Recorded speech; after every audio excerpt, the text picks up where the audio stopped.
Paul, hey, thanks so much for coming out today. I have really looking forward to getting some of these questions answered because I know for me, you were one of my original reality-based martial arts inspirations before when I was doing the karate stuff.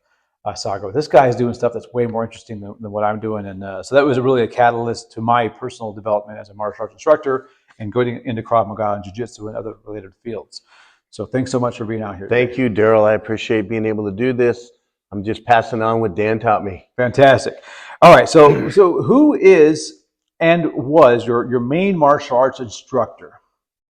It started with Dan Inosanto, and he is and always will be my main instructor. I've been with him, currently probably going on 30 years now. Wow. Okay. And then I also was introduced to Brazilian Jiu-Jitsu. And Rorion Gracie was my first teacher, and then I went to Hoist Gracie, and then Hoyler, and I didn't replace one, I just kept adding on. And then finally Hickson, and Hickson became my main go-to guy for Jiu-Jitsu. Wow. So as I know, and many people do maybe know that Guru Inosanto was actually an original student of Bruce Lee. So tell me a little bit about what that relationship was like working with him directly, so for as many years as you did. Well, everything I did with Dan and do with Dan, he would always say, Bruce taught me this, or one of his Filipino masters taught me that. So he would always break down what Bruce taught and what he learned from his other masters. And Bruce's paradigm was just pure combat. He wasn't interested in doing katas or self-defense techniques per se. So Dan kind of passed that on, and he added Filipino martial arts to Bruce's Jeet Kune Do. Wow. Okay. Yeah. That's I see the influence a lot when I look at the stuff. So, what would you say that you personally, and you've been doing martial arts instruction for many years? What would you say you've personally contributed to Jeet Kune Do as a style, as an art, as a concept? My main thing would be Brazilian Jiu-Jitsu. Okay, back many years ago when the Gracies came into town, I was one of their very first students. And I added the curriculum of Jiu-Jitsu to my seminar circuit. And I would run around the country teaching my Jeet Kune Do and my Jiu-Jitsu. And I was so enthusiastic about it, I said, Dan, you got to do this. You got to try this. So finally we had Rorion Gracie come in and do a seminar for us. And Dan got a taste of it. And right around that time, SEAL Team 6 asked me to flew me to Virginia and spend about 4 years there working with their guys. So I left California, went to Virginia, trained with them. By the time I got back, Dan was already a black belt. In Brazilian Jiu-Jitsu? Yeah, in the 4 years. That's wow. Yeah. Fantastic.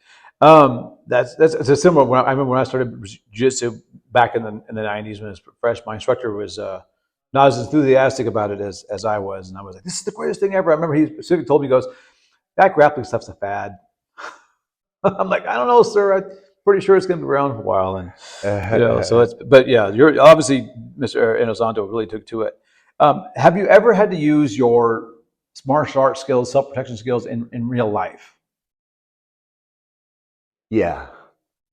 Yeah. I just wanted to make sure things worked, and when I was taught something that was new to me, it was important that I tested it out. And, I found the bar environment was most conducive to that. So, yeah, I had a lot of different issues going on, situations. Well, good to know we got this real life test cases. So your system is called progressive fighting system. That's kind of your flavor, your impact. Is that? What can you tell us about that? Well, when I was working with Dan, he kind of recommended that each of his senior instructors go off and not leave him, but do their own thing. Okay, Richard Bustelo was known for his boxing. Teddy Lukai was known for his weapons. So I was gravitated toward actual combat, the real thing. And so I got a bunch of guys together, and we formulated something called progressive fighting systems. And this was kind of per Dan's suggestion. Mm-hmm. And how did you decide what's going to be in it, what's going to be in it? Tell about the creation of that. You have these guys, you're training. How are you testing stuff out? Are you just conglomeration of people's input. How did you create this system? Yeah, progressive fighting systems, I like to think of it as just all meat. Okay, we don't do a lot of various components that other arts do, not a lot of self-defense techniques or kata, but it was just the meat of the situation. And the meat for Bruce Lee was straight blasting, and the meat for Dan and Asano with his kali is headbutts, knees, and elbows. So when you combine those two elements of being able to take the eyes, blast your way in, grab the neck, assault with headbutts and knees and elbows, that became sort of what we do. Fantastic. Okay. Now, you mentioned that you were an early adopter of Brazilian Jiu-Jitsu, which I remember when I was in that era, it was very, very frowned upon for many people to like. It was such an outside thing. How do you fit that into your Jeet Kune Do, into your progressive fighting systems? Well, when I first told Dan about jiu-jitsu, Brazilian jiu-jitsu, he kind of, I've seen that before, and a lot of ground stuff. You want to stay off the ground. But like I say, then when I brought Jorge and Gracie to the Filipino Kali Academy to do a seminar, and the Gracie's idea of a seminar is we're going to spar with you. It's not, it's real functional. And, and it was started on the ground, but, Jorge went through our whole Jeet Kune Do class like a hot knife through butter, and people are tapping to arm locks and foot locks. And I could see Dan, just his eyes would get like this. And that's when he fell in love with it also. I can easily see that. All right, so you do a style called Kino Muay Thai. How is that? What is that specifically, and how do you train in that? And what makes it different than what maybe most people would assume is that genre?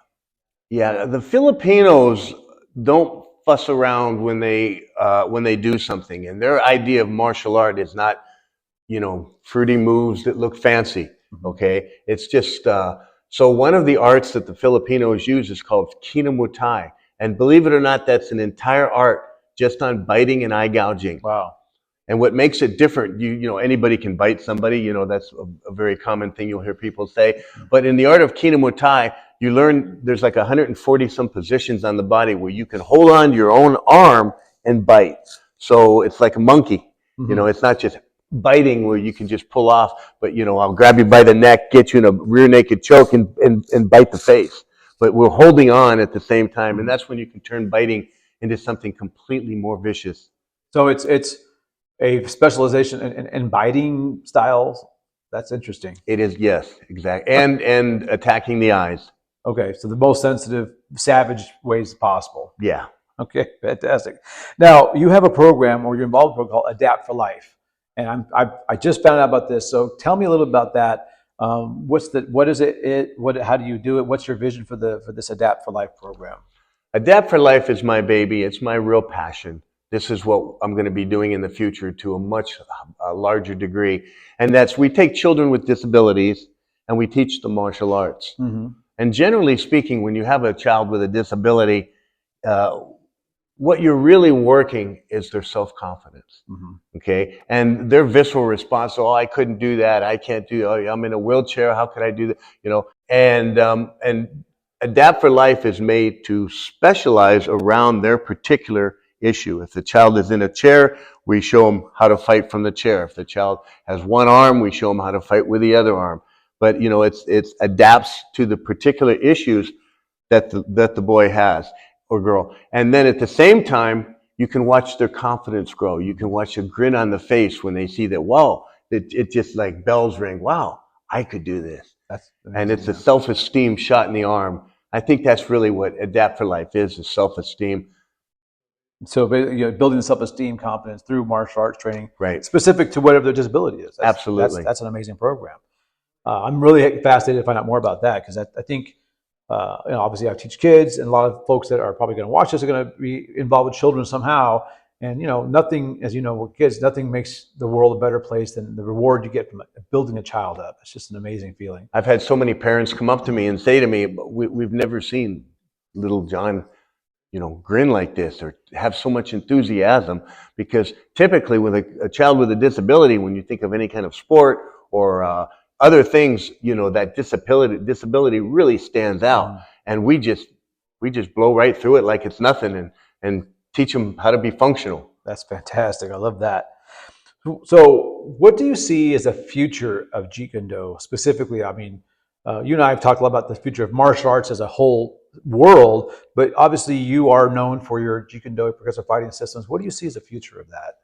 Well, speaking of Adapt for Life, we've taken combat, I don't want to say as far as it can go. We're always learning new things, but we've taken combat to its peak, whether you're talking about weapons fighting or stand-up fighting or ground fighting or a combination of all of the above. Um, but Adapt for Life still has so much more to grow. Okay, and we want to find different ways of getting more students. I want to be able to duplicate my efforts, teach how I teach to my instructors, so we can grow Adapt for Life the same way we have grown Jeet Kune Do. Fantastic, right?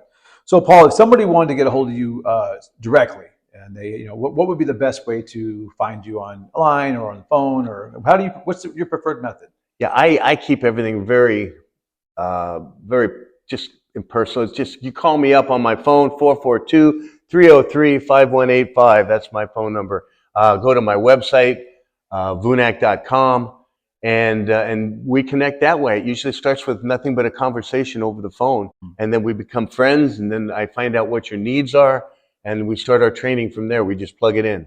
Fantastic. Do you have a certain kind of when you are envision your program? Is there a certain archetype of person that you see doing it, or is it really for everybody?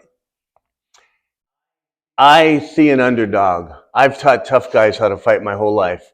You know, I've trained SEAL Team 6, and all these guys are, they're anything but underdogs. And it's okay to do that. It's functional. But at the end of the day, I would like to take somebody that you would look at and go, wow, this poor guy's oh, geez, he looks like a little, or someone with a disability. So I like to teach the underdog.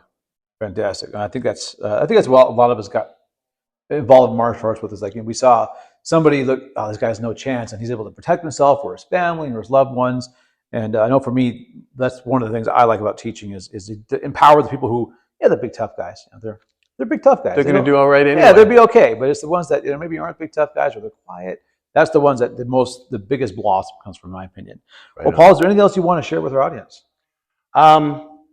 Just find out through this interview what particular part of this art fits into you. Whether you might have a child, you might want to learn it, teach it to your wife, you might want to learn it for yourself. So find out what plugs into you, give me a call, and we'll make it work in your family. Fantastic. Well, thanks for joining us. Paul, thank you so much for this. Thank you, Daryl. I appreciate you so much. I am looking forward to more work in the future with you. Right on, buddy. Right, thank you.